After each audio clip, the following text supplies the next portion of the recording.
Most of us today use salt as a seasoning or preserving agent. But in first century Palestine, that is not the predominant use of salt. Rather, the predominant use of salt in the time of Jesus is to start fire. Let me explain. In places like the Middle East, there's not a lot of wood. So fire is not started, so the fuel for a fire and cooking is not a lot of wood or a lot of coal. What is surprisingly, in Middle Eastern countries, in the poor areas then and now, is donkey and camel dung is used for fire more. And so one of the tasks of young women is to get their hands dirty with poop and to knead it into patties and to put salt and put it to dry. And then when the time comes, put it in the oven, clay oven, and burns. And then so salt is the catalyst for fire. So when Jesus says, be salt of the earth, there's also a play on wood, because in the original Aramaic, the word earth also could be used for clay oven. You know, the ovens in old times on the side when you use for cooking. So here Jesus used an imagery at the time as a clever and imaginative teacher to say, be fire starters and light bearers. So it's very interesting that then, at least in this imagery, poop, what we don't like, what we consider smelly, dirty, weak, frail, wasted, is used to light fires. The fire of God's goodness and God's mercy. And this is what St. Paul talks about. In fact, St. Paul, in today's reading and much of his writings, keeps saying, I only preach one thing. Not human wisdom, not human ingenuity, not human self-reliance, but the crucified God. A God who enters our life, who takes on our weakness, our frailty, our sinfulness, please excuse my language, our poop, and through that, reveal God's love. Isn't this true in our life? When we have it all together, we don't need mercy. When we can do everything ourselves and we are self-reliant, we don't need God. It's when we eat humble pie, when we are not people of integrity, when we don't forgive, when we're not open, when we're impatient, when we're mean. It's those times when, wow, I have to deal with this. Or when we're lonely. We don't talk much about loneliness, but it's an epidemic in our country. Those devices, cell phones, they help us connect everywhere. Also, a lot of disconnection. And then, even in our church, as we know, the church needs renewal. Priests needs major conversion of hearts. And so, we as a church, more and more now, are in touch with our own frailty and with our own weakness, that which our culture tries to hide.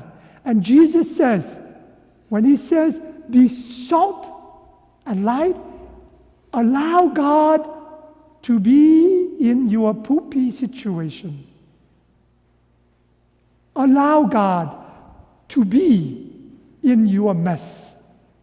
Allow God to be in your loneliness, in moments when we're not true to ourselves, when we're afraid, when we rather hide.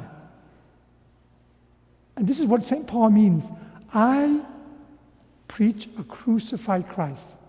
So whenever you and I are in touch with our frailty, our failure, our weaknesses, our sinfulness, we have the capacity to be salt when we receive God's mercy and God's goodness. And the light as a responsorial, and the first reading that Isabel proclaimed very well.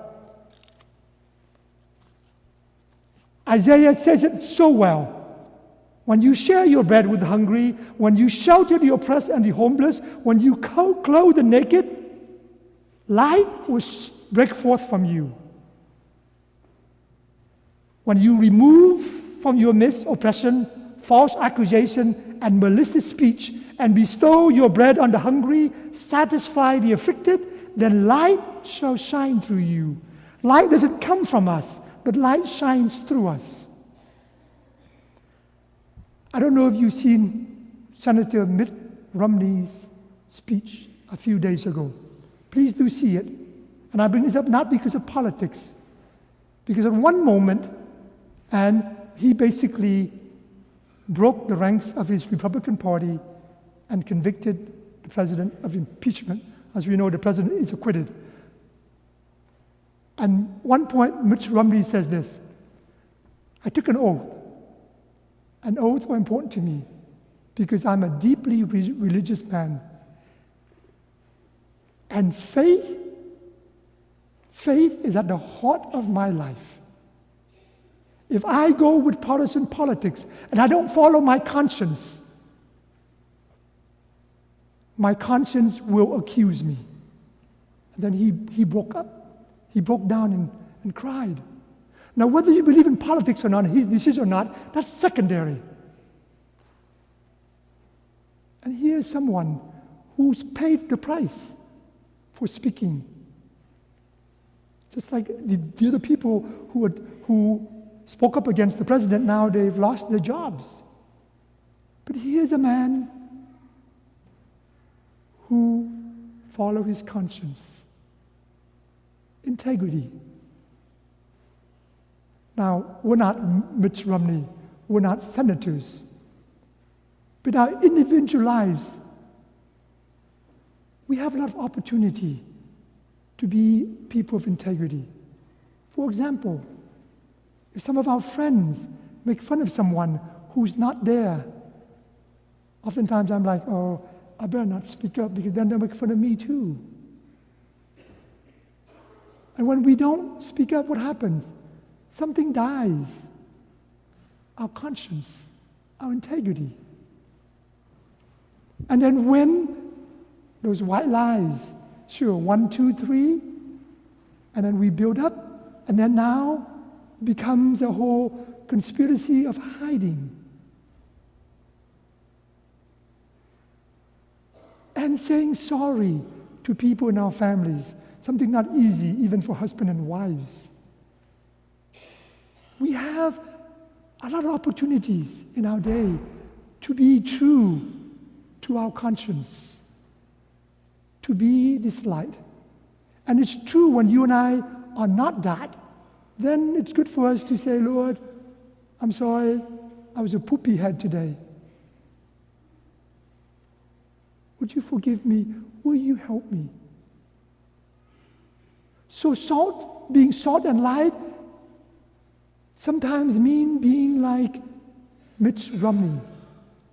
But in everyday life, will we allow others to see our frailty? Will we be humbled to ask for help? Especially from our children.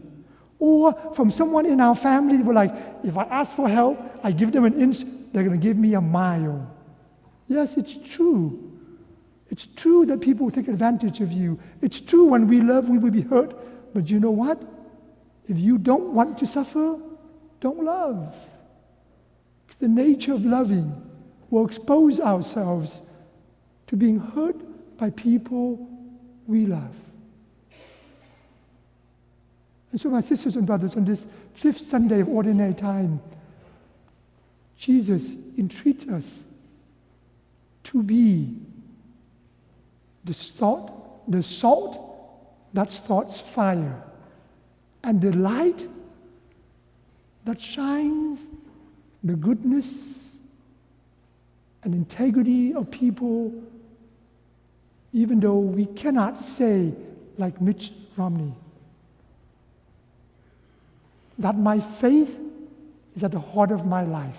At least we can be willing to say, Lord, right now, my faith, my integrity, it's not at the heart of my life. Please help me. Please strengthen me. Please help open wide my heart that I can receive your mercy and your goodness. And that I can say at least, Lord, I'm willing to let your love, your mercy, my faith be closer to the center of my life. Darkness will continue to be around us.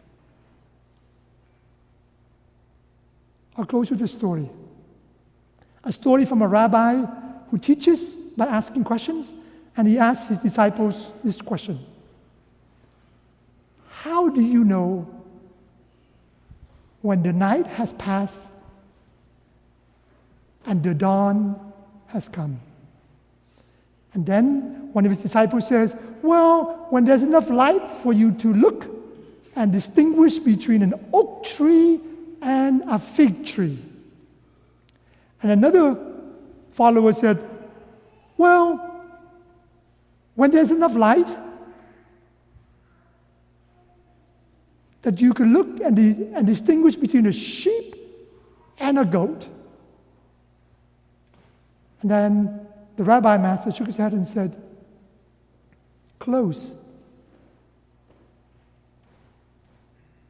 Light has come when you can look into the eyes of your brother and sister and see them as brother and sister. And not as someone you have issues with, not as someone who's of a different partisan politics, not of someone who has different church politics.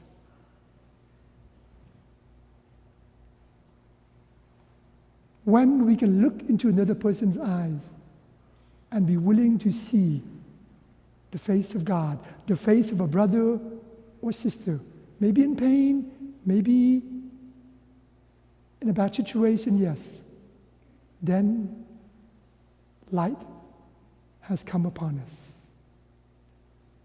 When we receive communion, we say, Lord, I'm not worthy that you would enter under my roof. But say the word. God's mercy, God's goodness, all that is of Jesus, we believe is in the real presence, in the Eucharist. And when we receive that, we receive that which can catalyze our heart on fire of God's love, that which can enlighten us that we could take one more step forward to be people of integrity.